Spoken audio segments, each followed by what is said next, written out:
बताएंगे फिर।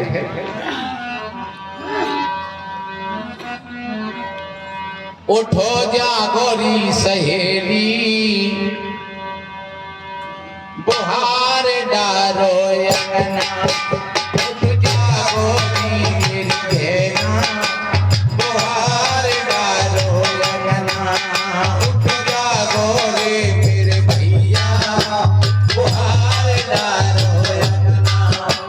बुहार डारो यगना, उठ मझार डारो यगना।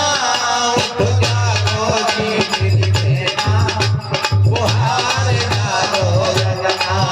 उठ जागो रे मेरे भैया, बुहार डारो यगना। उठो और जागो।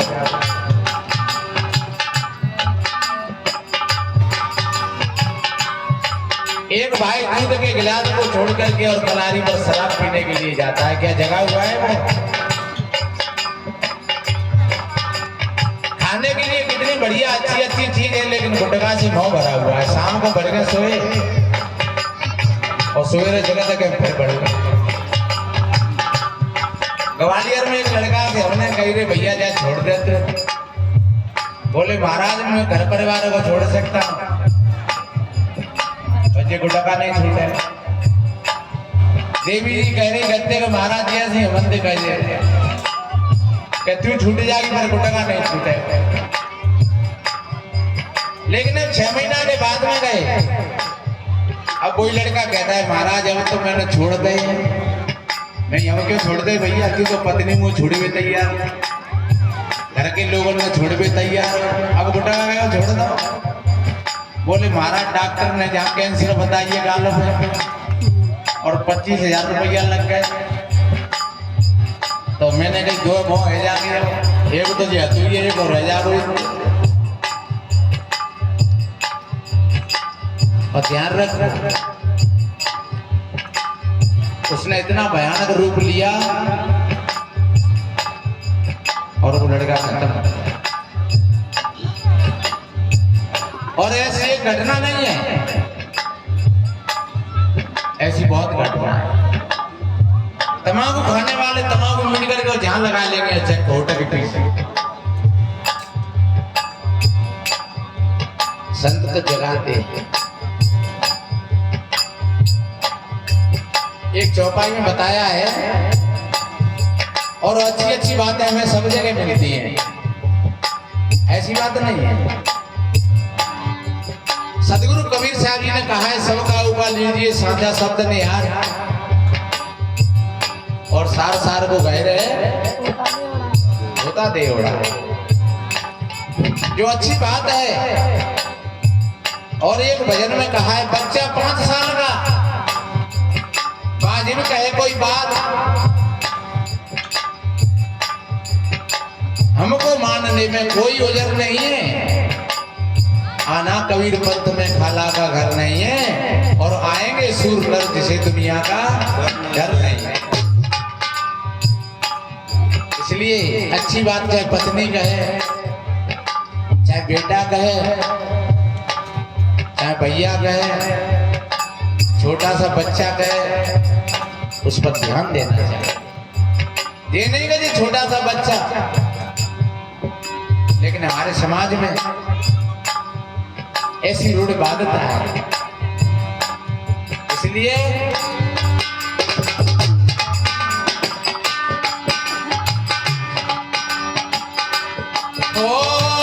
जानिए जबई जीवत जग जागा, जब सब विषय विलास विरागा, जब सब विलास विरागा। कोई जगह हुआ है। अरे पशु और पक्षी भी अच्छे और बुरे को जानते हैं, और हम अच्छे और बुरे को नहीं पहचान पाते हैं, तो इंसान कहलाने की क्या आवश्यकता है। इसलिए संत कहते हैं जागो।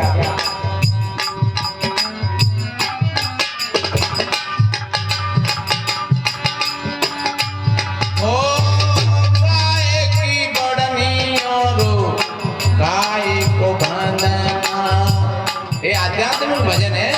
और बहुत गहरा है। ये बाहर तो एक उदाहरण के तौर पर है, जितना हम जब गहराई में ले जाएंगे तो आप अपने केंद्र तक पहुंच जाएंगे।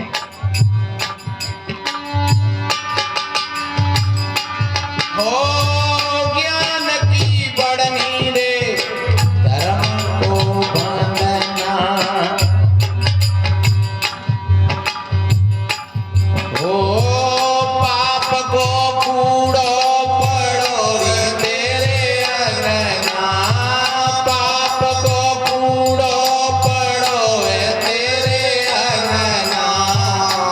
उठो जागो री सहेली बुहार डालो अंगना, उठ जागो रे मेरे भैया बुहार डालो अंगना, बुहार डालो अंगना, तुम यार डालो अंगना, उठ जागो री मेरी बहना बुहार डालो अंगना, उठ जागो रे मेरे भैया बुहार डालो अंगना।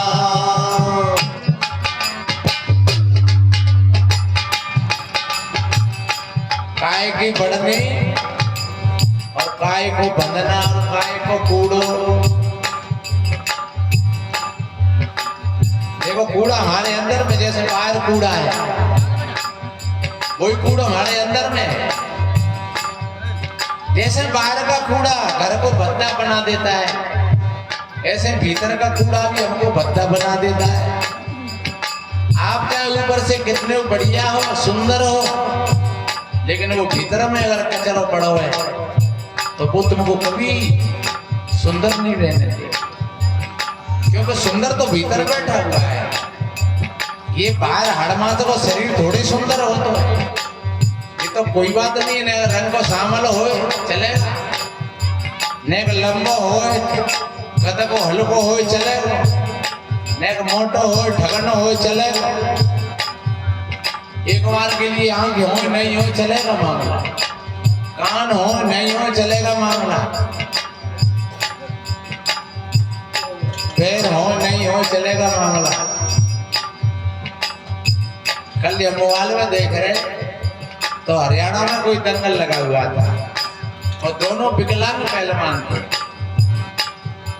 भाई रे भाई, मैं समझता हूँ कि पाने वाले अगर बिंदे गिर जाए तो पाने वाले भी तो अच्छे पहलवान ने पटकते हैं और हाथन से बे छगी डंड मारे।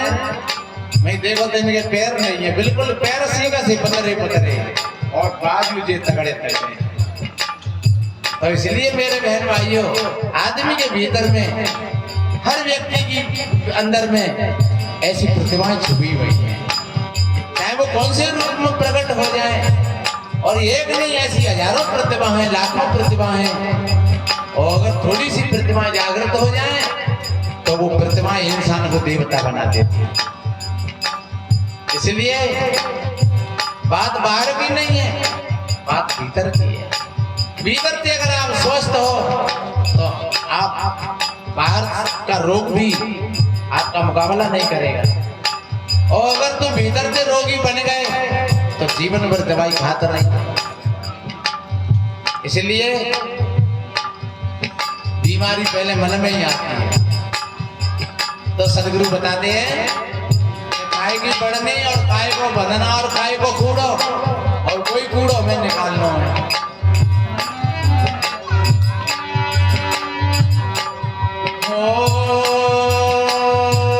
ज्ञान की बढ़नी रे धर्म को बंधना, हो ज्ञान की बढ़नी रे धर्म को बंधना,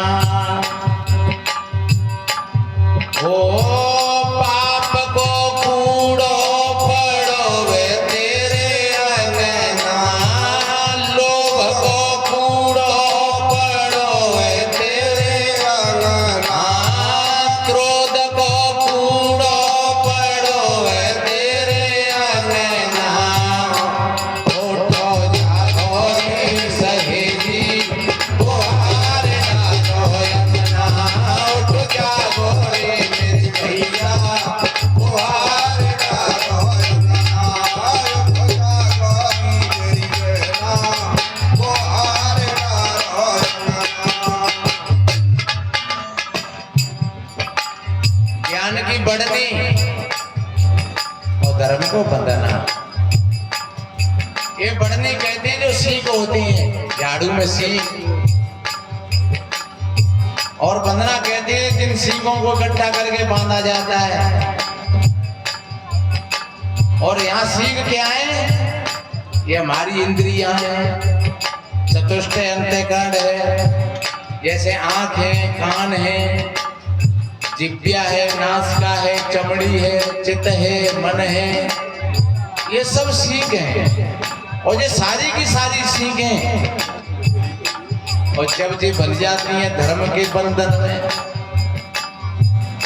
फिर ये अधर्म नहीं करेंगे।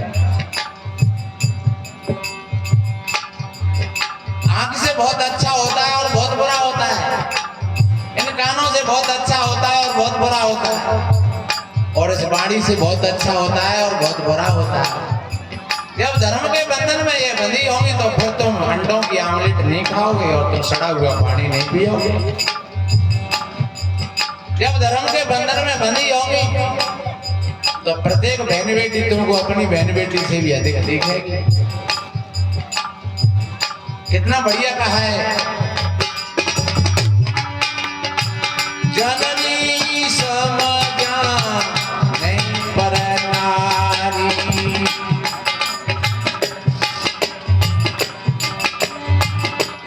ओ जननी समझा नहीं पर नारी, धन पराव किस देव विष भारी, धन पराव किस देव विष भारी।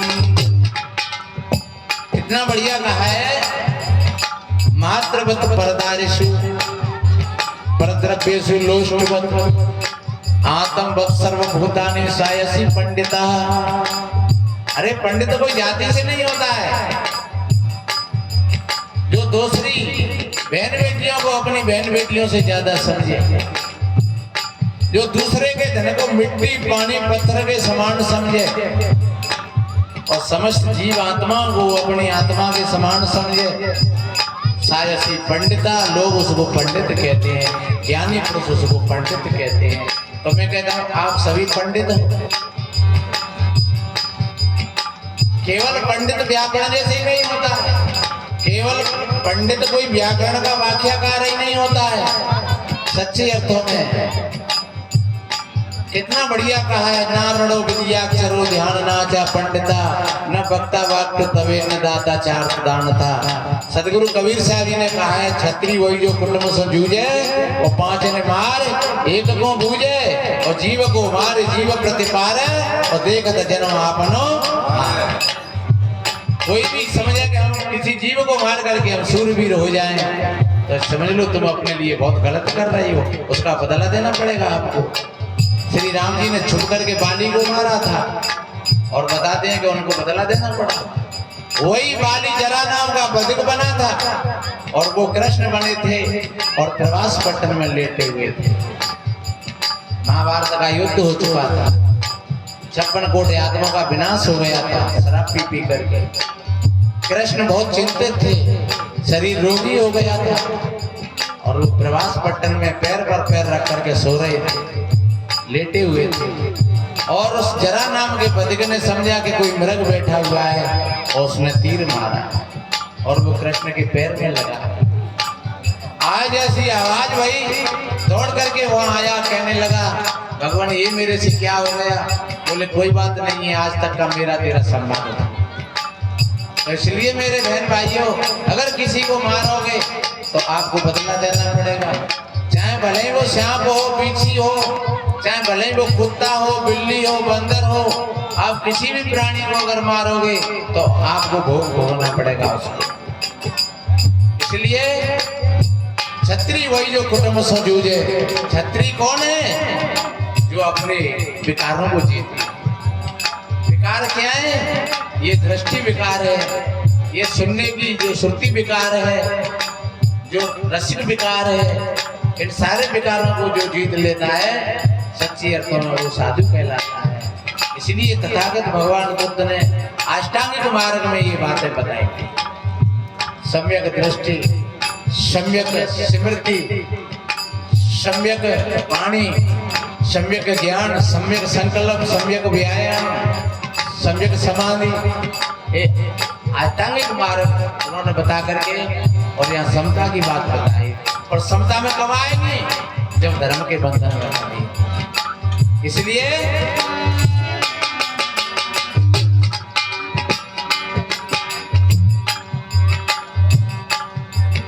हम शाम को बैठ करके देखें, सवेरे बैठ करके देखें, हमें आज कितनी बार क्रोध आया है, हमने आज कितनी बार गलत गाली दी है।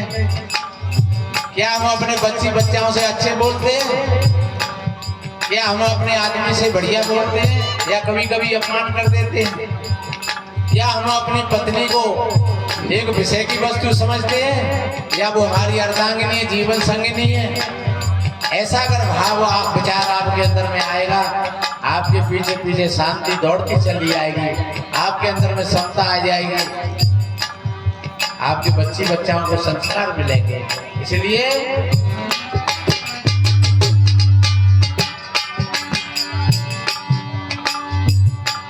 हो ज्ञान की बढ़नी रे धर्म को भगना,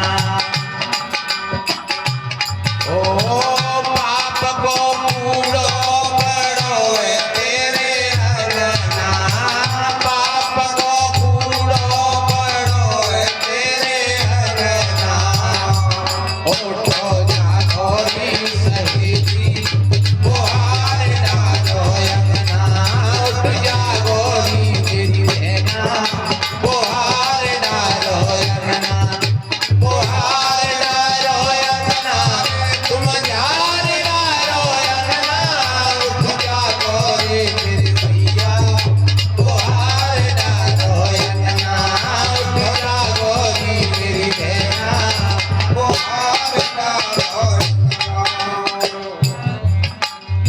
माताओं के सुबह के दो काम होते हैं, एक तो झाड़ू लगाना, घर को साफ सुथरा रखना, और दूसरे नंबर पर सारे बर्तनों को साफ करना, तीसरे नंबर पर फिर स्नान बनाना। जब घर को साफ सुथरा कर लिया, सारे बर्तन वस्त्रों को साफ करके साफ कर लिया, अब ये स्नान कर लिया, और अब स्नान करके अब रसोई का नंबर आएगा। लेकिन कितनी माता तो लव के सब काम पीछे देख लेंगे, पहले खा पी ले तब देखेंगे। ध्यान रखो, जब इस तरीका से जो विधि विधान से जो काम करेंगे वो काम नहीं, वो फिर सारा काम पूजा बन जाएगा। आपने घर को पवित्र किया तो घर नहीं, वो मंत्र की पवित्रता हो गई। आपने सारे बर्तन वस्त्रों को ठीक तरीका से साफ करके रख दिया और फिर आपने स्नान किया। अब आप भोजन की तैयारी करते हो, और जब भोजन बना करके, वो भोजन नहीं, वो फिर प्रसाद बनेगा। और भोजन भी सात्विकता का भाव होना चाहिए। भोजन कितनी माताएं तो भोजन बनावत जाती और ब्राह्मण इनको करना पड़ेगा। क्या करो जाए, वो करेंगे नहीं तो क्या करेंगे, फिर पिटेंगे, मरेंगे, और तमाम गाली दे जाते और बहु में लगी रहते, चूल्हो जल लो, बहु जल रही है संकट। और ध्यान रखो, वो भोजन भोजन नहीं रहता है, वो विष बन जाता है। उस भोजन को अगर कोई पाएगा तो वो बीमार हो जाएगा। और जो प्रेम प्रसन्नता के साथ जो भोजन बनेगा, समझ लो वो प्रसाद बन जाएगा। और जब तुम अपने सास ससुर को, अपने पति देव को जब थाली परोस करके देती हो तो समझ लेना कि हम भोग लगा रहे हैं अपने भगवानों के लिए। तो भगवान का भोग लग गए। लेकिन मैं निवेदन करूंगी, आप मंदिरों में जाते हैं और भगवान को मिठाई ले जाते हैं, जल को लोटा ले जाते हैं, और गाँव बड़े बड़े मंदिर हैं तो अपने में तो सोर रजाई गद्दा भगवान को भरवा के देते कि जाड़ो नहीं लग जाए। भगवान गर्मी बनते तो कूलर लगा देते हैं, एसी लगा देते हैं, भगवान गर्मी नहीं लगी जाए। पर एक बात हम तुमसे कहें कभी अपनी बूढ़ी सास माँ को या अपने पिता को कभी होली दीपावली पर और बढ़िया अच्छी तरीका से नहला धुला करके और नए कपड़ा पहना करके और फिर बर्फी खिलाइए। मैं आता थे कौन खिलाइएगा ना खिलाई का आप खिलाइए वही। तो वास्तव में आज से ऐसा भाव लेकर के जाए, कोई भी ऐसा त्योहार आए अपने बुजुर्गों को बढ़िया नहला धुला करके अच्छे कपड़ा पहना करके और खटिया पर तख्त पर बैठाल करके और अपने हाथ से खिलाओ। देखो तुम्हारे देवता इतना आशीर्वाद देंगे कि तुम्हारे जीवन की बगिया फलती फूलती बनी रहेगी हमेशा। तुमको सुख मिलेगा, शांति मिलेगी, इतना आशीर्वाद मिलेगा। और मंदिर के भगवान ने तो शायद कभी तुमसे बोले भी नहीं, तुमसे कुछ नहीं कहा, इसलिए हम बहुत भटके हुए हैं, भूले हुए हैं, सोए हुए हैं, संत जगाते हैं। तो मैंने निवेदन किया। अब दूसरे सत्र में चलते हैं। काय की देख और काय को जूना, ओ काय की देख और काय का जूना, ओ काय को पानी और काय को बसनवा, काय को पानी और काय को बसनवा, उठो जागो सहेली बुहार डालो अंगना, उठो जागो रे मेरे भैया बुहार डालो अंगना, बुहार डालो अंगना, तुम जार डालो अंगना, उठो जागो रे बुहार डालो अंगना, उठो जागो रे मेरे भैया बुहार डालो।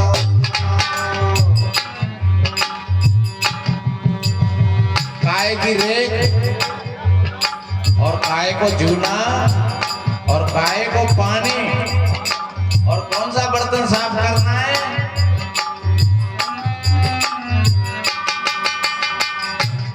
ओ दया की रेख क्षमा को जूना,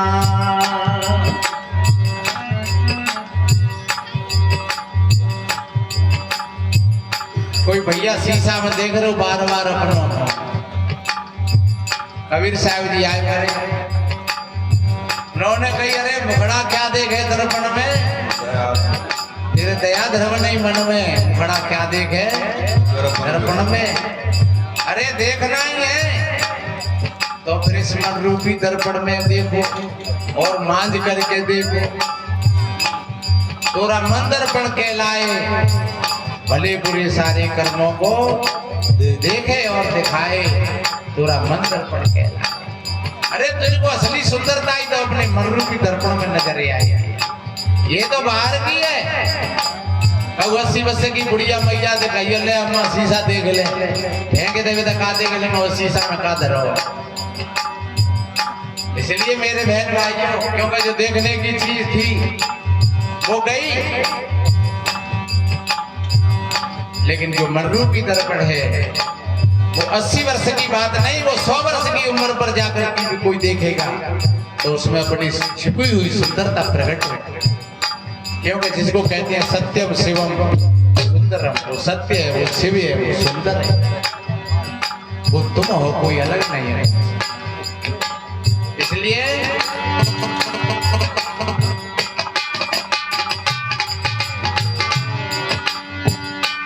हो दया की रे करे क्षमा को जूना, ओ प्रेम को पानी और मन को बसनवा, प्रेम को पानी और मन को बसनवा, उठो जागो रे सहेली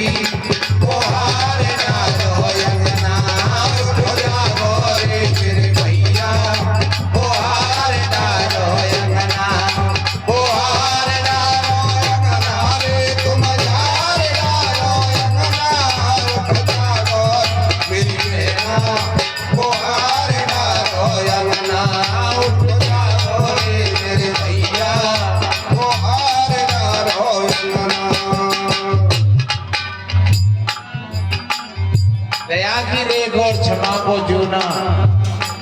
ऐसा कहा है शास्त्रों में, क्षमा शस्त्रम करे यस्य दुर्जना किम करस्यते।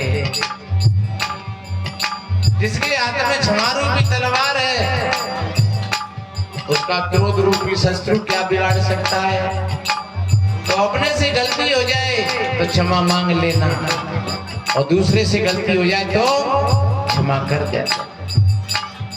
क्षमा निर्बलों का बल है और बलवानों का आभूषण है। क्षमा कमजोरी का प्रतीकात्मक नहीं है। इसलिए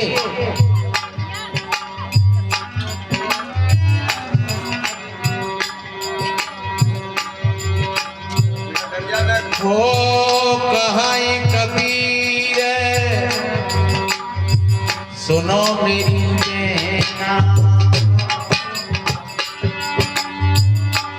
हो कहाई कबीर सुनो मेरी बेना। ओ जब होए गो जागर मेरे ना,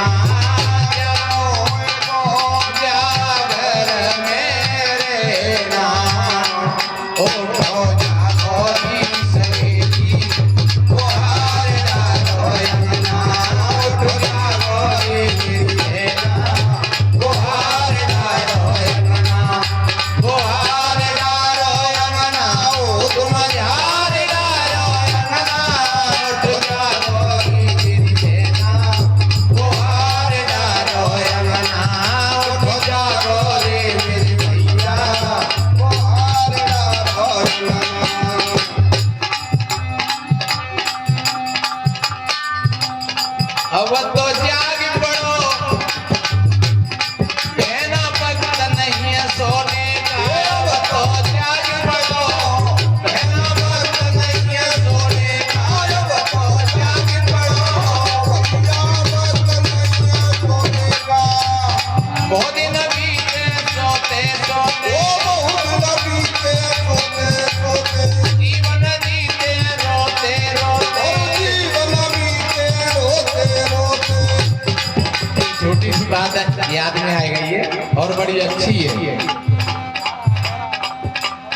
एक लड़की को विदाई कर रहे, शादी हो रही, तो वो रो रही, और लड़की तो रोज में बेचारी, चाहे किसी को पढ़े लिखे जाए तो उन्हें कहा क्यों खाए तो पत्नी पत्ते आने लोग जाओ कहे कि कैसी लड़की है, ने को क्यों खाए ना कर रही। तो लड़की रो रही, पर मजे की बात देखो, लड़की तो रो रही सो रो रही, पर वो दो लोग रोए उठो। लोगों ने पूछी भैया तुम काय को रो रहे हो, तो जे काय को रो रही है। लड़की से पूछा लोगों ने, बेटी तुम काय को रो रही हो? हम तो इसलिए रो रहे हैं कि भाई मम्मी पापा छूट रहे हैं, हमें यादें आवेंगी। लड़का ने कही तो इसीलिए तो मैं रो रहा हूँ। कहते मम्मी पापा जहाँ छूट गए और तू चल गए, मेरे मम्मी पापा ने छुड़वा देगी। दादे मोई रोआस आ गई। लड़की ने कही तो जहाँ काय को रो रहे हो, फिर जो त्याई मम्मी पापा छूटे तो वही रो लिया। लड़का ने कही तो रोनो तो दुई है, तो संग ही संग रोते चले। तो मेरे भाई बहनों, वास्तव में हंसते हंसते तो कोई कोई चीज बातें अंदर जीवन भरे रोते ही रोते निकल जाता है। इसलिए सदगुरु कहते हैं नहीं, आप अगर जागृत हो गए तो आप रो रो करके नहीं, फिर आप हंसते हंसते अपना जीवन जियोगे। और जीवन को हंसते ही हंसते जीना चाहिए। किसी विद्वान ने कहा है,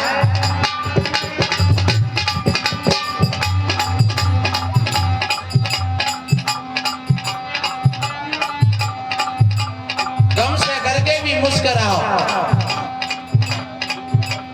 गम से करके भी मुस्कुराओ, क्योंकि रो रो कर बुज़दिलों की गुजर नहीं होती।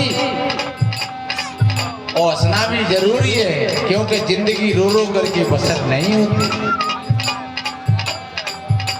गम सह करके भी मुस्कुराओ। कोई भी दुख है, संकट है, लेकिन फिर भी 24 घंटा में एक मौका तो ऐसा देख लो कि खिलखिला के हंसी ले। गम सह कर के भी मुस्कुराओ, यहाँ बुज़दिलों की गुजर नहीं होती। हंसना भी जरूरी है जीवन के लिए, क्योंकि रो रो करके जिंदगी बसर नहीं होती। वो चमन खाक में मिल जाया करते हैं, यहाँ बाग की पाक नजर नहीं होती। और उठिए नौजवान, क्योंकि ये जवानी उम्र भर नहीं होती। इसलिए हंसते रहिए, खेलते रहिए। आप गुमशुदा होकर के पड़ जाओगे तो समझ लो कि आप 3 दिन में बीमार हो जाओगे। आप चिंता में, भय में, टेंशन में पड़े हुए हो, समझ लो कि आपने तमाम बीमारियों को बुला लिया और फिर आपको डॉक्टरों के पास में ले जाना पड़ेगा। फिर पैसा खर्च होंगे तो वो तुम्हारे ही होंगे, स्वास्थ्य खराब होगा वो तुम्हारा ही होगा, उसका सारा का सारा भुगतान आप लोगों को करना पड़ेगा। इसलिए हंसते हंसते अपना जीवन जियो। समय अपनी ओर चल रहा है, वक्त आएगा तो फिर सुनाएंगे। बहुत दिन बीते सोते सोते, जीवन बीते रोते रोते। बहुत दिन बीते सोते सोते, जीवन बीते रोते रोते। अब उठी समर करो, ये जब उठी समर करो, भैया वक्त नहीं रोने का। अब उठी समर करो, कहना वक्त नहीं रोने का। अब तो जाग पड़ो, भैया वक्त नहीं रोने का। अब तो जाग पड़ो, भैया वक्त नहीं रोने का। अब तो जाग पड़ो, भैया वक्त नहीं सोने का। अब तो जाग पड़ो, कहना वक्त नहीं सोने का। इसलिए मेरे बहन भाइयों, संत तो जगाते हैं। एक छोटी सी बात याद दिलाऊं, बताते हैं। एक बार ऐसा हुआ, एक शादी होकर के आई तो कोई सत्संगी परिवार की बेटी थी। तो सत्संगी परिवार होता है तो जहाँ सत्संग में यही शिक्षा संत महात्मा अधिक से अधिक देते हैं कि बेटा अपने नियमों का पालन करना, शिष्टाचार के साथ अपना जीवन जीना, सदाचार और शुद्धाचार के साथ अपना जीवन जीना। ये जैसे कोई मकान होता है नहीं तो उसमें बीम और पिलर और उसकी बुनियाद होती है, ये हमारे जीवन की एक बुनियाद है, एक भीम है, ये नियम। तब वो लड़की पहली बार अपने ससुर को जल का लोटा लेकर के गई पास में। ध्यान से सुनना, जल का लोटा लेकर के जब गई तो ससुर ने कहा, अरे गम तो में जे मजा। लड़की ने ज्यादा ध्यान नहीं दिया। दूसरी बार फिर भोजन की थाली लेकर के गई और फिर बुड्ढे ने कहा, अरे गम तो में जे मजा। और नेक होठों पर मुस्कुराहट आई गई। लड़की के थोड़ी सी बात लगी कि पहले भी बुड्ढे ने यही शब्द बोला था और दूसरे भी यही शब्द बोला है, और तीसरे फिर खाट बिछोना करने के लिए गई तब तो बुड्ढे ने फिर कहा, अरे गम तो में जे मजा। और हंसी आई गई, डोकरा है। और उस बहू को बहुत बुरा लगा। उसने आकर के अपने पति से कहा, सुनो जी, ये तुम्हारा डोकरा है, इसकी आदत खराब है, इसकी नियत में खोट है। उसने कही, भैया मेरे पिता तो देवता हैं, तू क्या कहती है? बोले देवता नहीं, जब मैं पहली बार जल का लोटा लेकर के गई तब उसने कहा, अरे गम तो में जे मजा। दूसरी बार मैं गई भोजन की थाली लेकर के तब कहा, अरे गम तो में जे मजा। और असरया भीतर ही भीतर। और तीसरी बार जब खाट बिछौना करने के लिए गई तब कहने लगा, एकदम खिलखिला गया, कहने लगा, अरे गम तो में जे मजा। तो अपने बाप जो पूछ गए, आओ कि गम कौन सी चिड़िया को नाम है और कौन सी पेड़ पे बैठते हैं। और सवेरे कहे तो डोकर ये रख लियो और के मैं ही रह गई। और लड़का की तोरी भंग हो गई कि भाई मामला तो जटिल है थोड़ा, पर फिर भी लड़का को विश्वास नहीं हो रहा था। उसने जाकर के अपने पिताजी से कहा, पिताजी बहू तो बेटी के समान होती है। बोले, हाँ बेटा बेटी के समान होती है, इसमें क्या द्वारा हो। तो आपने अपनी अपनी बहू से मजाक क्यों किया? बोले बेटा तुम कैसी बात करते हो, मैंने तो बिल्कुल मजाक नहीं किया है। कि जब वो पहली बार आई आपके पास और जल का लोटा लेकर के आई तब तुमने कहा अरे गम तो मैं जे मजा, और दूसरी बार भोजन की थाली लेकर के आई तब तुमने हंसते हुए कहा अरे गम तो मैं जे मजा, और तीसरी बार जब आपके लिए खाट बिछौना किया और तब भी तुम कह रहे अरे गम तो मैं जे मजा। तो गम कौन सी चिड़िया का नाम है, क्या मतलब है इसका? या तो इसका जवाब दो, अन्यथा सवेरे ही कमरा को खाली करके चले जाइए। बुड्ढे ने कही बेटा अब जी बात मत पूछे, कोई बात नहीं है। अब कह दी सो कह दी, अब नहीं कहेंगे। बोले बात कहने की और ना कहने की नहीं है, अब तो इसका उत्तर देना पड़ेगा। तब फिर जब बुड्ढे ने कहा तो बेटा अगर ऐसी बात है तो फिर सवेरे की बात नहीं है, तू अपनी मम्मी है और अपनी पत्नी है, अभी बुलाया। और लड़का के तो बहुत बड़ा उत्साह था उस बात को जानने के लिए, बड़ी जिज्ञासा हो गई थी। तो बहू आ गई और लड़के की माँ भी आ गई, बुड्ढे की घरवाली। तब कहा कि बेटा हमारी शादी हो गई थी और एक आधी बार हम आए गए थे, और जब मैं तेरी मम्मी को लेने के लिए गया था तो सवेरे ही हम भोजन पानी पा करके और विदाई लेकर के चले वहां से, तो कुछ 2-5 किलोमीटर चल करके और जंगल पड़ता है, और उसी जंगल के किनारे एक कुआं है, बरगद का पेड़ है, वहां रस्सी और बाल्टी पड़ी है। तो वहां हमने पानी पिया बैठ करके, थोड़ी छाया है, और पता नहीं क्या इनके चित्त में बदी आ गई। जब चलने को हुए तो फिर कहा के पानी और पी लो। तो फिर मैंने बाल्टी खींची पानी की, और पानी की खींचते में ही इन्होंने धक्का मार दिया और मैं कुआं में चला गया। और ये लौट करके वापस अपने पिता के घर पर पहुंच गए। पिता ने कहा कहो बेटी आप कैसे आ गई यहाँ पर? तो फिर इन्होंने कह दिया कि पिताजी मेरे पति को बदमाशों ने पकड़ रखा है और मेरा तो मौका लग गया तो मैं भाग करके आ गई, और मैं 4-5 घंटा कुएं में पड़ा रहा एक पत्थर की किनारी को पकड़ करके। शाम की समय जब चरवाहे लोग लौटे ग्वाला, तब मैंने आवाज लगाई, उनके सहयोग से मैं बाहर निकल करके आया, और उन्होंने कहा भैया कैसे गिर गए तुम? तो मैंने कहा गिर कैसे गए यार, पानी खींच रहे पैर फिसले गया, गिर गए, और कैसे गिर गए? और शाम को लौट करके फिर हम पहुंच गए वापस। तो फिर कहा ससुर साहब ने कहो बेटा क्या आपको बदमाशों ने पकड़ रखा था? मैंने कहा हाँ पिताजी मेरे को बदमाशों ने पकड़ रखा। मैंने कुछ नहीं कहा। शाम को फिर भोजन पाया, विश्राम किया, और सवेरे ही वहां से खाना पीना खा करके विदाई लेकर के फिर चले। लेकिन इनके चित्त में बहुत बड़ा भय था, संकोच था, लज्जा थी कि मैंने कितना अपराध किया है। अब पता नहीं है ये मुझको ले जाएंगे कि मारेंगे कि छोड़ेंगे, क्या करेंगे क्या नहीं करेंगे। और उसी बरगद के वृक्ष के नीचे आकर के और फिर हमने पानी वानी पिया और बैठे। तब मैंने कहा तुम बताओ तुमने कल ऐसा क्यों किया?